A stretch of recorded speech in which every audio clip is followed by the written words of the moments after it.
Welcome once again to Let's Talk Marriage. This is Pastor Larry coming from my backyard with Let's Talk Marriage. All right. I hope everyone is doing well. If you woke up this morning, you are doing well. We're going to get right on into our subject on today. I hope everyone is doing good. Like I said, if you woke up this morning, you're doing well. All right, we're going to get right on into our subject today.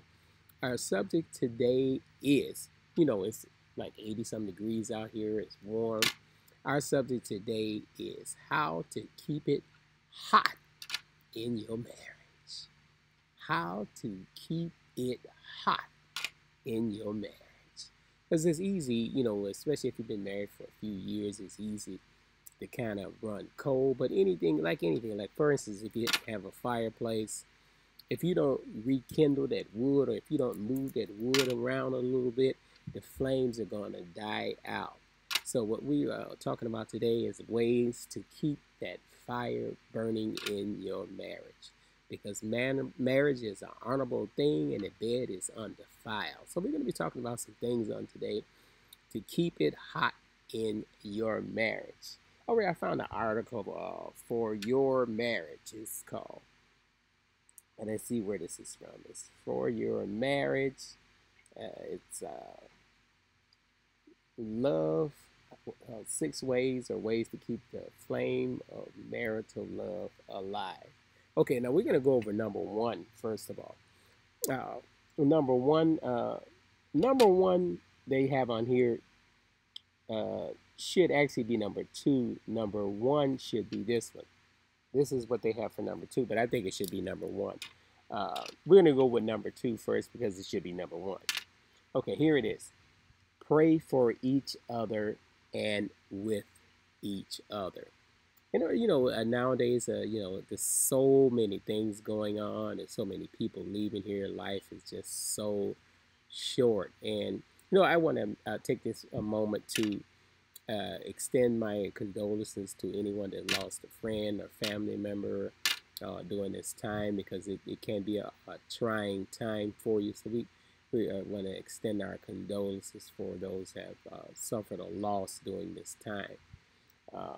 So we're going to make sure that in our marriage that we pray for each other and with each other. Prayer unites your souls and open your hearts to receive the love of God through your love for one another. You can pray spontaneously prayers from the heart, or you can just pray more traditional prayers. Start when you are comfortable and then slowly stretch yourself outside of your comfort zone.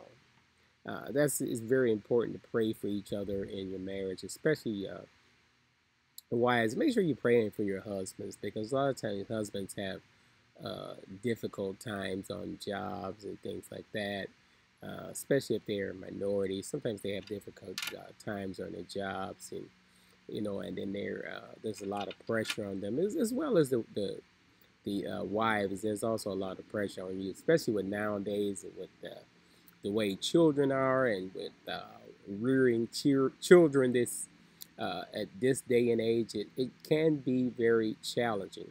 That's why you have to make sure that we are constantly praying for our spouses. And we've mentioned on the program several times that make sure that we are supporting each other as a married couple. Make sure we are supporting each other. I'm setting my timer here. Okay, there you go. Make sure that we are supporting each other, praying for each other. Pray for each other. On here it says prayer unites your souls and open your hearts to receive the love of God through your love for one another. That's how you stay close. That's how you keep one of the ways, and this is actually one of the ways of keeping the flame alive in your marriage, is praying for each other. When you pray for each other and follow the word of God, there's no reason why you should not keep the flame for each other. All right, let's go to number 2, which they had with number 1. Never stop dating. Never stop dating. When you were, before you got married, and when your husband was pursuing you, he did all kind of nice things for you. He would make sure you had the best of the best. He would be very thoughtful. Sometimes he would pick up flowers without any occasion or without being in trouble. He would just do thoughtful things and just do things like he would always be thinking of you. And that's how you have to be. When it says never stop dating, that's part of dating is when you always thinking of the other party. You make sure you have them on your mind a lot and bring them things. And it doesn't necessarily have to be anything physical. Just do things for them. Because when you were dating, it was always special. You know, you always wanted to talk to them and you missed them when they were away. Some of us, especially the ones that have been married a while, they'd be glad when their wife leave the house. Some of those guys, that's why they don't go to church with their wives, because that's the time they can be without her. Come on, guys, make some sense. I never wanted to be away from my wife. I enjoy the time sometimes when she have to leave and go somewhere. I enjoy the moment that I have, but I can't enjoy it too long because then I start missing her. So make sure you keep that dating mentality with your wife, because what you use to get your wife, you have to keep that up. Or what you use to get your husband, you have to keep that up. If you was one of those people that always kept your hair on the lady side, if you was one of those people that always get your hair done when you were, especially when you first met your husband, you always had your hair done, your nails done, you always dressed real nice, and you made sure that you looked the best. When you have to keep that up. Just because you're married to him now does not mean that you drop your standards. You keep your standards there, and that's part of never stop dating. You continue to treat him as if you just met him. You're excited to see each other. And the same thing with fellas. If you're one of those people that always had your hair trimmed, you always wore. Sometimes you put on too much cologne because you wanted to make an impression. You go buy the expensive stuff. You don't get the cheap stuff now. You go buy the expensive stuff. You make sure you put on enough where she smells and says, "Oh, this smells good." They come and follow me cologne. So you have to make sure you keep doing those things. That's part of never stop dating. And find a time that, even if it's just going for a walk or just driving up to the ice cream parlor to have some ice cream. Never stop dating. A lot of people think it's expensive, but it's not expensive. It's not expensive to spend time with each other. And never stop dating is part of spending quality time with your spouse. And make sure you get that quality time in with your spouse. All right, here's number 3. Forgive and be forgiven. Sometimes especially if you have a spouse that always want to be right, people want to be right even though they're wrong. Some of these wives, or husbands, in that fact, you could have husbands that always have to be right. Go looking up stuff. You give them an answer to something, they go Google it. Oh, that ain't all. No, don't do that. Make sure you forgive things, and when you forgive someone, or if someone asks you, no matter how, because we are not perfect. No one is perfect. And those people that are looking for a perfect husband, a chiseled, chin and all that stuff, and it's not gonna happen.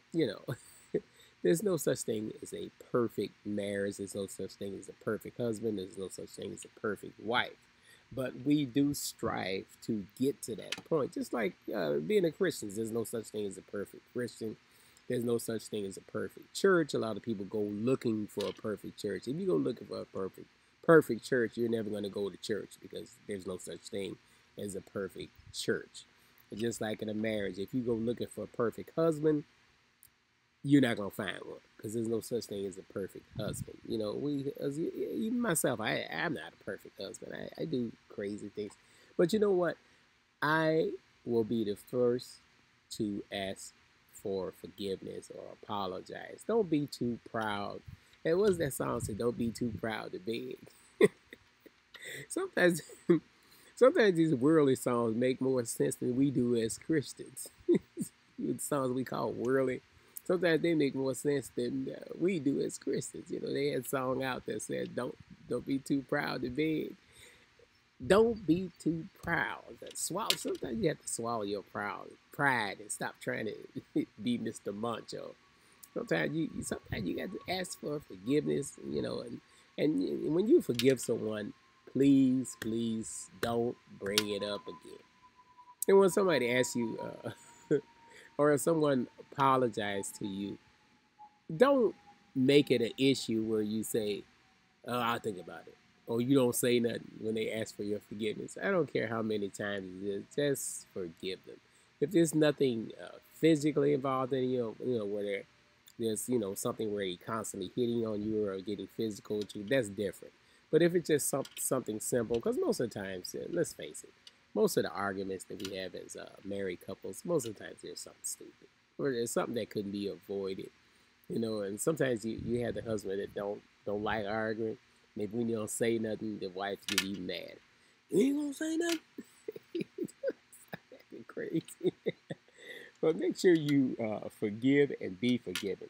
When two people unite in sacrament of marriage and begin a life together, it is only natural that challenges and difficulties stemming from the human tendencies to sin or will arise. Be honest, uh, forthright, forthright, and merciful. When you are sinned against, forgive and forget. Do not hold a grudge. You have some people that they'll forgive you, but I forgive you, man. Forget about it. You forgave me if you haven't forgot about it. It's not that you're gonna forget about it, because it's always gonna be in our mind. You move on from that. So if you forgive someone, and especially if it's something serious and you're trying to work things out, you're trying to make the marriage work, move on from that. Don't hold grudges on it. Don't keep bringing it up. Because sometimes people will forgive you for something and keep bringing it up. Every time they get a chance, they're gonna bring it up. I ain't gonna do like you did. And that starts a whole nother argument. Oh, here's number 4. Be thankful. Be thankful. Be grateful that you have a wonderful wife. Make sure you are always complimenting your wife. And don't let her go get something nice to wear and you not acknowledge it. How much that cost? No, that's not. This should not be your first question. How much that cost? No, you should say, "Oh, you look so nice. That is a wonder." Make sure whatever you got that from, go get another one. Don't say how much that cost.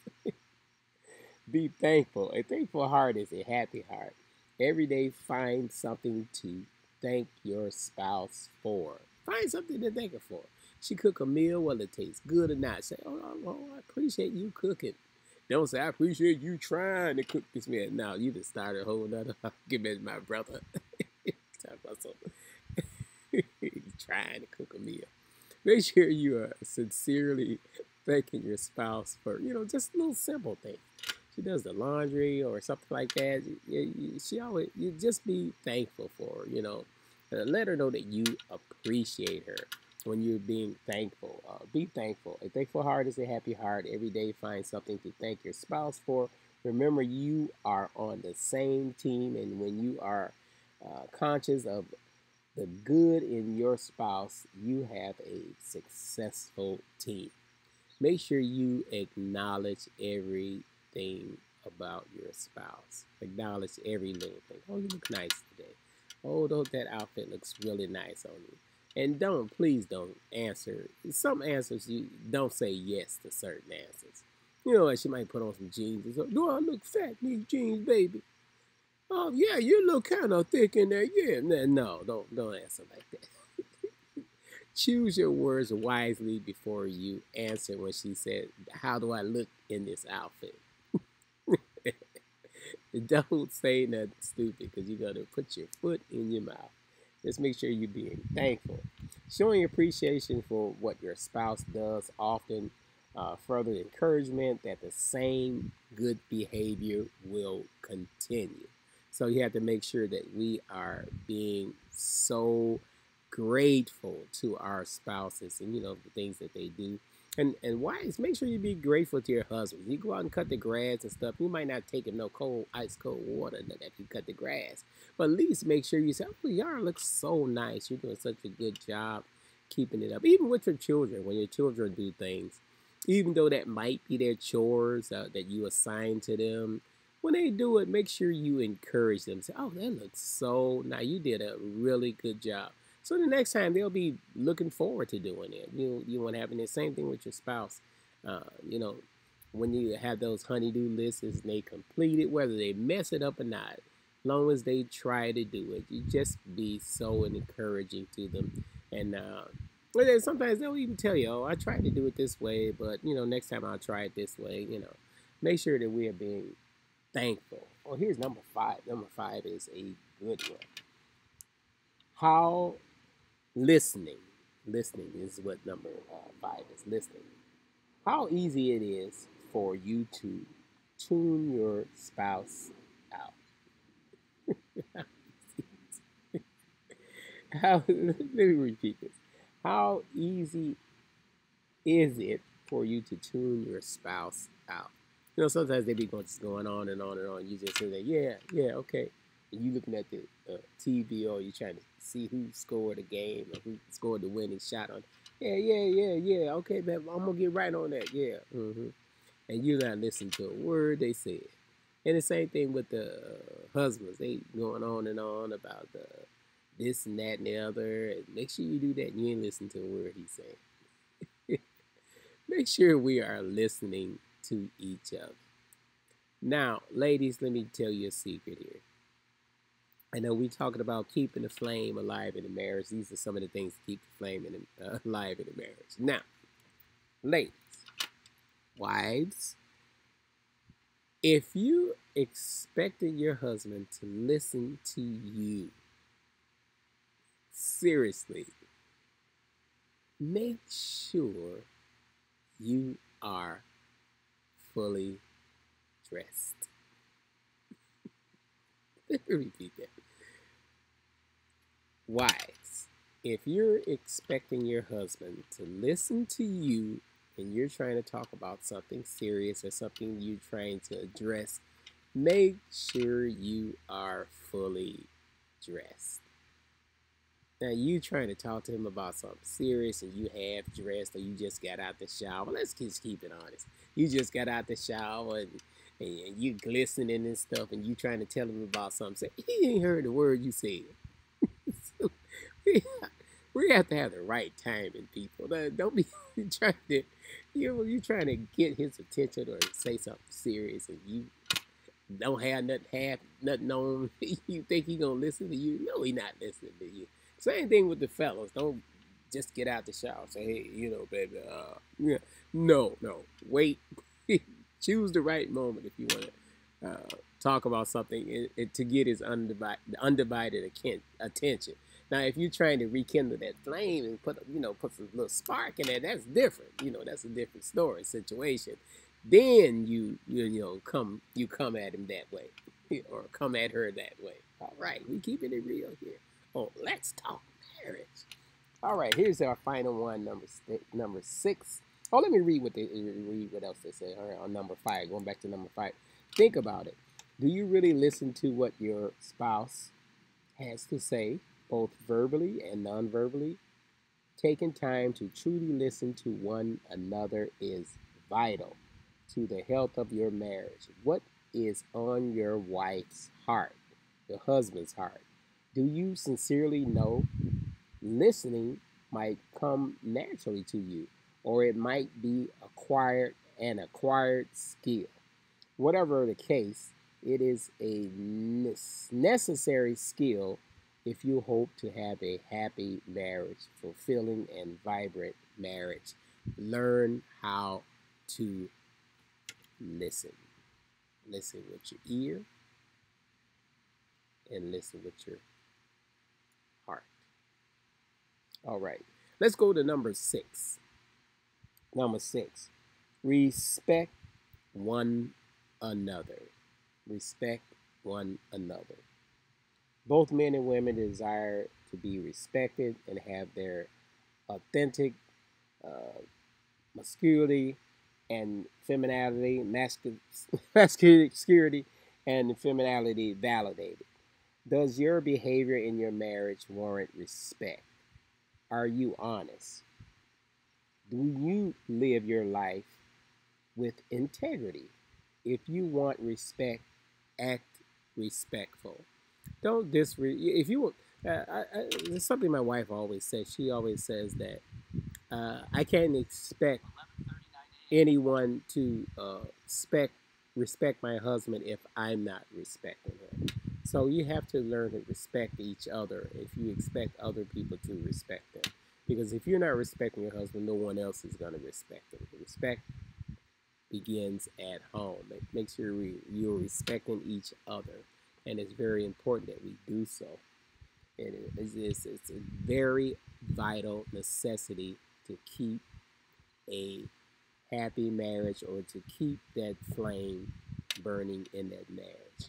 And before we sign off, make sure that we are another part of keeping the flame in the marriage is make sure that you're showing yourself desirable. You know, when you want to have some quality time with your husband, make sure you look like you want to have quality time. I know a lot of times, especially you wives, you always want the husband to hold you and caress you. Look like you want to be held and caressed. If you come to bed looking tacky and stuff, and you want to hold somebody to come to bed looking tacky and stuff, you're smelling like yesterday's meal, you know, you haven't used no mouthwash and the same thing with the fellas. You smelling rough like you've been working on a greasy car and you expect somebody to be romantic with you. If you want someone to be romantic with you, set the mood by being romantic. You can set the mood all day long. You can throw out little hints and put it out there that you're looking for a special night. And that's another one of the major reasons to keep, or ways to keep keep the flame burning in your marriage is to make sure that we are showing ourselves presentable to receive the caressing, the loving, the holding, and all those things like that. We have to make sure we are showing ourselves ready and willing and able, and you're addressing his needs and he's addressing your needs. So keeping the flame alive in your marriage. This is Pastor Larry. I'm going to be signing off right now until we meet again with Let's Talk Marriage.